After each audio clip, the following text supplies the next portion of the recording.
एक ऐसा गेम जो इनविजिबल होता है लेकिन हर रोज तुम्हारे साथ खेला जाता है। तुम कहते हो तुम्हें कोई कंट्रोल नहीं कर सकता, बट रियलिटी ये है कि तुम्हारी डिसीजन, तुम्हारी चॉइस, इवन तुम्हारे इमोशन भी हर दिन कंट्रोल की जाती है और तुम्हें इसका भनक भी नहीं पड़ता।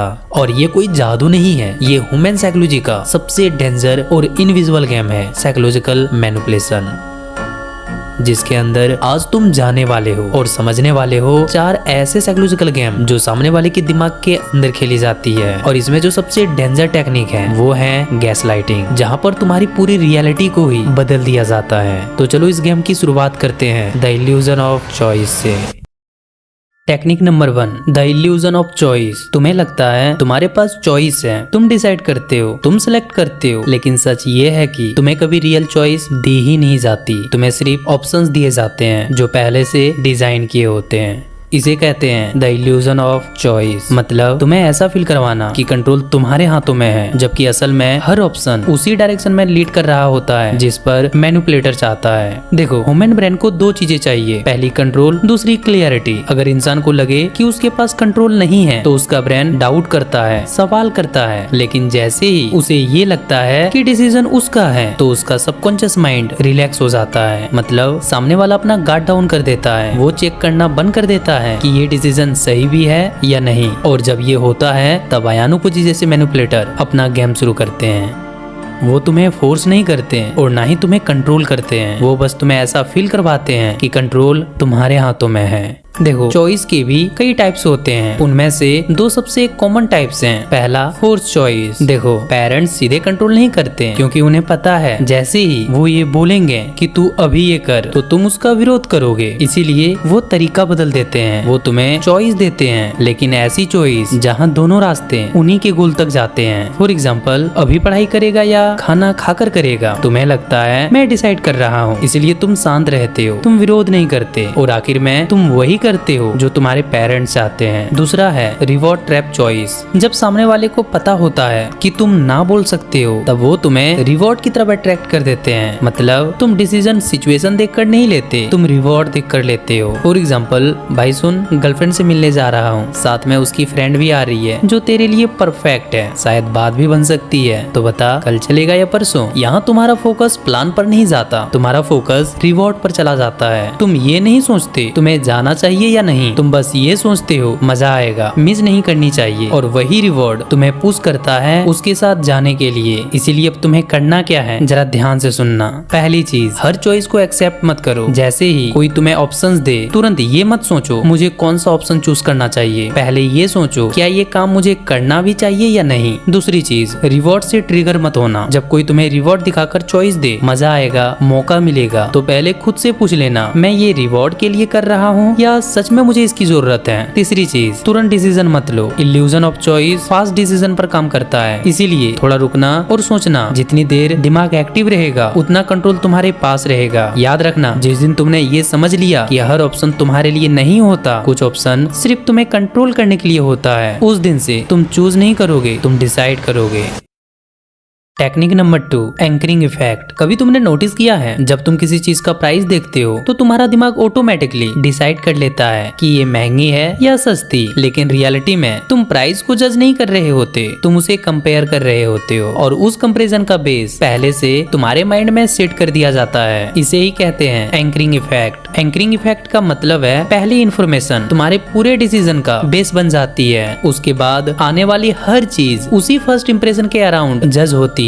कैसे, जरा ध्यान से सुनना। जब तुम किसी दुकान पर जाते हो किसी प्रोडक्ट को खरीदने के लिए तो दुकानदार जानबूझकर सबसे पहले तुम्हें हाई प्राइस वाले प्रोडक्ट दिखाते हैं ताकि तुम्हारे माइंड में उस नंबर का एक एंकर सेट हो जाए। फॉर एग्जाम्पल, 20,000 का कोई प्रोडक्ट दिखा दिया, अब तुम इसे खरीदो या ना खरीदो, तुम्हारे माइंड में एक एंकर सेट हो गया। अब दुकानदार तुम्हें सेम प्रोडक्ट कम प्राइस का दिखाएगा, फॉर एग्जाम्पल 5,000 का। अब तुम क्या सोचोगे, अरे वाह, इतना कम प्राइस, काफी रिजनेबल है, और यहीं पर तुम फंस जाते हो क्योंकि तुम 5,000 को उसकी एक्चुअल वैल्यू से जज नहीं कर रहे, तुम उसे 20,000 से कंपेयर कर रहे हो। मतलब अगर 20,000 वाला ऑप्शन पहले तुम्हें नहीं दिखाता तो यही 5,000 तुम्हें महंगा लगता। प्रोडक्ट नहीं बदला, प्राइस नहीं बदला, बदला सिर्फ तुम्हारा एंकर, और यही मैनिपुलेशन है। अगर नहीं समझे तो चलो इसे लाइव समझाता हूँ। देखो, आपके सामने फ्लिपकार्ट ओपन है और सपोज करो आपको ये प्रोडक्ट खरीदना है, और इसके लिए सबसे पहले तुम इसका प्राइस टैग देखोगे, और जब तुम प्राइस टैग देखोगे तो तुम्हारा सबसे पहला फोकस यहाँ जाएगा और तुम तुरंत सोचोगे, अरे वाह, 20,000 का प्रोडक्ट 5,000 में मिल रहा है, इतना कम प्राइस। लेकिन रियलिटी में 5,000 को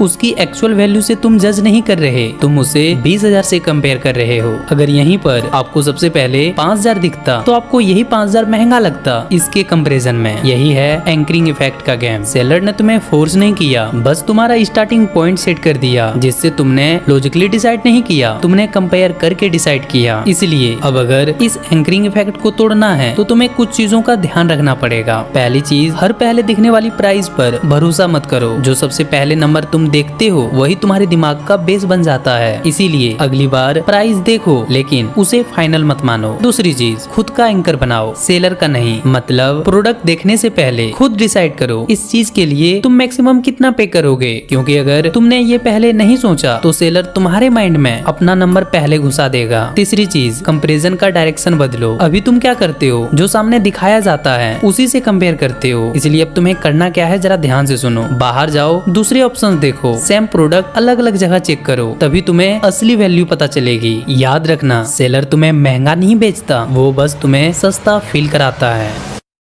टेक्निक नंबर 3, लव बॉम्बिंग। हर मैनिपुलेशन डर से शुरू नहीं होता, कुछ मैनिपुलेशन प्यार से शुरू होता है। मतलब तुम्हें इतना ज्यादा अटेंशन दिया जाता है, इतनी इंपॉर्टेंस दी जाती है कि तुम्हें लगे कि तुम फाइनली किसी के लिए स्पेशल हो। लेकिन रियलिटी में वो प्यार नहीं होता, वो एक तरीका होता है तुम्हें फंसाने का, जिसे लव बॉम्बिंग कहा जाता है। लव बॉम्बिंग का मतलब है किसी इंसान को शुरुआत में इतना ज्यादा अटेंशन देना, इतनी ज्यादा केयर करना कि वो इमोशनली तुमसे अटैच हो जाए, और फिर उस अटैचमेंट का यूज करके उसे कंट्रोल करना। देखो, ह्यूमन ब्रेन अटेंशन का एडिक्ट होता है। जब तुम्हें सडनली बहुत ज्यादा इंपॉर्टेंस मिलती है तो डोपामिन स्पाइक होता है। तुम्हें लगता है ये इंसान अलग है, ये मुझे समझता है, और यहीं पर सामने वाले से तुम अटैच हो जाते हो। और जैसे ही अटैचमेंट बनता है तब आयानो को जैसे मैनिपुलेटर अपना गेम खेलना शुरू करते हैं। कैसे, जरा ध्यान से सुनना। शुरुआत में तुम्हें बहुत ज्यादा अटेंशन देगा, फास्ट रिप्लाई करेगा, तुम्हारी हर बातों में इंटरेस्ट दिखाएगा, हद से ज्यादा तुम्हारी केयर करने लगेगा, तुम्हें ऐसा फील कराएगा कि तुम सबसे इम्पोर्टेंट हो, सबसे स्पेशल हो, तुम सबसे अलग हो। मैंने कभी किसी के साथ ऐसा फील नहीं किया जैसे मैं तुम्हारे साथ कर रहा हूँ। और धीरे धीरे तुम्हें इस फीलिंग की आदत पड़ने लगेगी, और जैसे ही ये होता है सामने वाला अचानक तुम्हें अटेंशन देना कम कर देता है, बात करना कम कर देता है, और तुम्हें इग्नोर करना शुरू कर देता है। और तुम सोचने लगते हो, अचानक इसे क्या हो गया, कहीं मैंने तो कुछ गलत नहीं कर दिया ना। तुम डरने लगते हो कहीं ये दूर ना चला जाए, इसीलिए तुम उस अटेंशन को वापस पाने की कोशिश करते हो जो तुम्हें मिल रहा था, और यहीं से कंट्रोल शुरू हो जाता है। कैसे, जरा ध्यान से सुनना। अब वो तुम्हें बोलता है, मुझे ये पसंद नहीं है, ऐसे बिहेव मत करो, तुम ऐसे बिहेव करो, उससे बात मत करो, यहाँ मत जाओ, और तुम उसकी हर बात मानने लगते हो। क्यों? क्योंकि तुम डरते हो कहीं मैंने उसकी बात नहीं मानी तो वो मुझसे दूर चला जाएगा, और इस चक्कर में तुम अपनी खुद की बाउंड्रीज तोड़ देते हो। लेकिन रियलिटी में तुम उस इंसान को नहीं, तुम उसकी अटेंशन को चेज कर रहे होते हो जो तुम्हें पहले मिल रहा था, और यही एडिक्शन तुम्हें उसके कंट्रोल में रखता है। इसीलिए अब तुम्हें करना क्या है, जरा ध्यान से सुनो। पहली चीज, हर अटेंशन को वैल्यू मत दो। अगर कोई शुरुआत में ही तुम्हें बहुत ज्यादा इंपॉर्टेंस दे रहा है तो इम्प्रेस मत होना, ऑब्जर्व करना। दूसरी चीज, स्पीड को नोटिस करो। रियल कनेक्शन धीरे धीरे बनता है, लेकिन मैनिपुलेशन हमेशा जल्दी शुरू होता है। अगर सब कुछ फास्ट हो रहा है तो समझ जाना कुछ गड़बड़ है। तीसरी चीज, जैसे ही सामने वाला चेंज हो तुम चेंज मत होना। वो अटेंशन कम करे, तुम अपनी वैल्यू कम मत करना, ना एक्स्ट्रा एफर्ट ना चेसिंग। चौथी चीज, बाउंड्री क्लियर रखो। अगर कोई तुम्हें कंट्रोल करने लगे ये मत करो, उससे बात मत करो, तो खुद से एक सवाल पूछो, क्या मैं ये अपने लिए कर रहा हूँ या उसके लिए। और सबसे इम्पोर्टेंट, उस फीलिंग के पीछे मत भागो जो उसने तुम्हें शुरुआत में दी थी। जिस दिन तुमने ये समझ लिया कि हर स्ट्रॉन्ग फीलिंग रियल नहीं होती, उस दिन से कोई भी तुम्हें कंट्रोल नहीं कर पाएगा।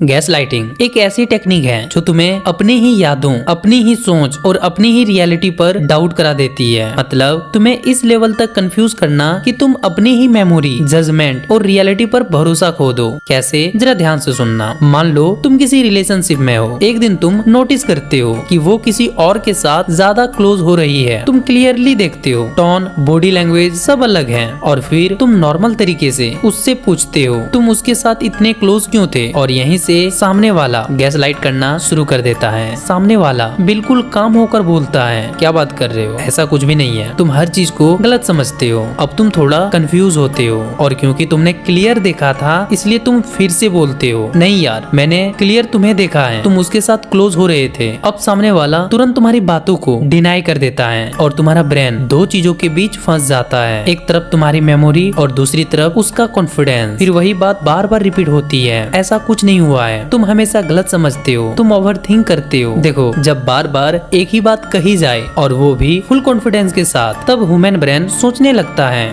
शायद मैं ही गलत कर रहा हूँ, शायद मैं ही कुछ मिस कर रहा हूँ। और यहीं से तुम्हें खुद के ऊपर डाउट होना शुरू हो जाता है। तुम अपनी ही मेमोरी चेक करने लगते हो, मैंने ठीक से देखा था या नहीं, शायद एंगल गलत था, शायद मैं ही सेंसिटिव हूँ। देखो ब्रेन अनक्लियरिटी ज्यादा देर तक टॉलरेट नहीं कर पाता, इसीलिए जब तुम्हारी मेमोरी वर्सेस सामने वाला कॉन्फ्लिक्ट करता है और तुम कंफर्म नहीं कर पाते, तब ब्रेन एक सेफ ऑप्शन चुनता है और वो है शायद मैं ही गलत हूँ, शायद मैंने ही ओवर रिएक्ट कर दिया। और एक बार तुम्हें खुद के ऊपर डाउट हो गया तो अगली बार अगर तुम कुछ गलत देखोगे भी तो तुम बोलने से पहले 10 बार सोचोगे। क्यों? क्योंकि तुम्हें डर रहेगा फिर कहीं मैं गलत साबित ना हो जाऊं। याद रखना गैस लाइटिंग में वो तुम्हें चुप नहीं कराता, वो तुम्हें खुद के ऊपर डाउट करवाता है। और जिस दिन इंसान खुद के ऊपर डाउट करने लगता है उस दिन से उसका कंट्रोल धीरे धीरे उसके हाथ से फिसल जाता है। इसीलिए अब तुम्हें करना क्या है, जरा ध्यान से सुनना। पहली चीज, अपनी रियलिटी को पकड़ कर रखो।